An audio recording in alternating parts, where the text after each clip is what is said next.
So in this mini tutorial, I'm going to show you another way that you can deal with tiles, with images, to be able to create a facade, to create a wall. And I appreciate this tip that I got from an acquaintance of mine in one of the Facebook projection mapping groups. So I appreciate him showing me this because it's going to save me a lot of time. And I love learning these new tips and tricks. So if you have any, then let me know.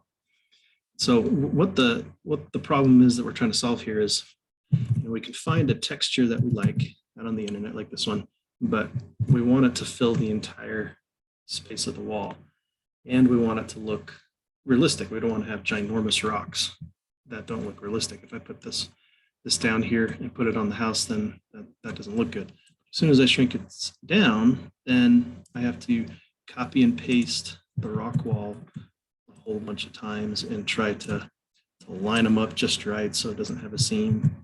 And so that takes a lot of time, and it's kind of a pain. And so what I've done in the past is, using a third-party tool, I would copy and paste and line it up and try to fix the seam. Well, there's another tool that we can do that can help out with this as well. So let me hide some of my layers. In fact, let's just pretend we're starting fresh.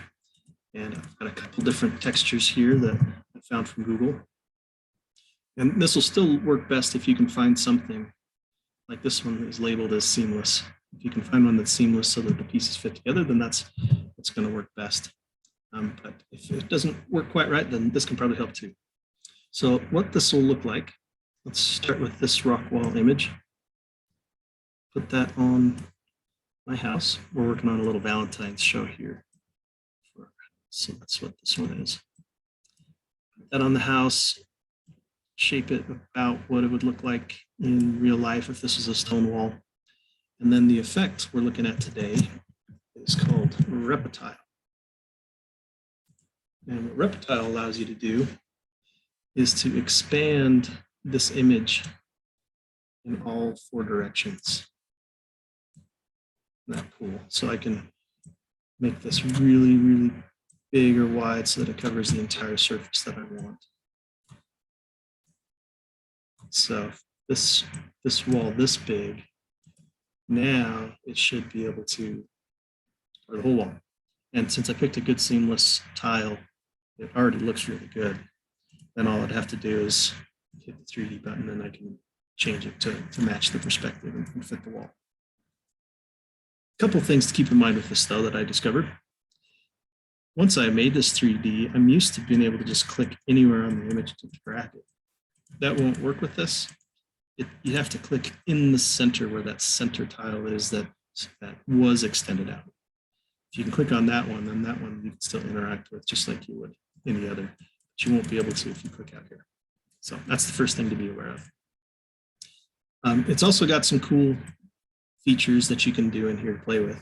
The default tiling method is to just repeat it, but you can do any of these. So depending on the image you have, you might just play with this to find out which one looks best.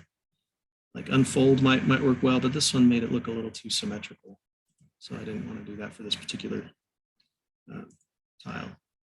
This one, it's randomized, but it's almost too randomized. It's almost not quite what I want.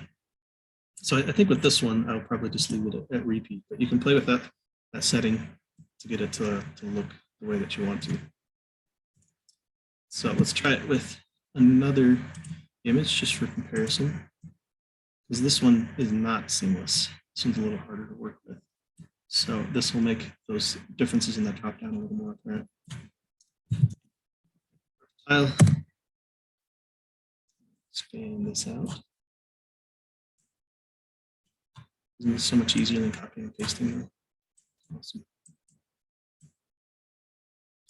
So this one does not have a great, seams are a little more obvious. So let's see what some of these do. If I unfold it, almost looks like a butterfly wing. Okay, so you can see what that does. Random. Just kind of play with these until you find one that looks the way you want. And what this also highlights for us is that even with this cool tool, it's still better to find something that is a tile that is seamless or something that can be repeated. So I'll play with that, and then I think that will greatly speed up how we're doing our facades. I was able to very quickly throw this together for Valentine's Day. That's going to come up before we know it.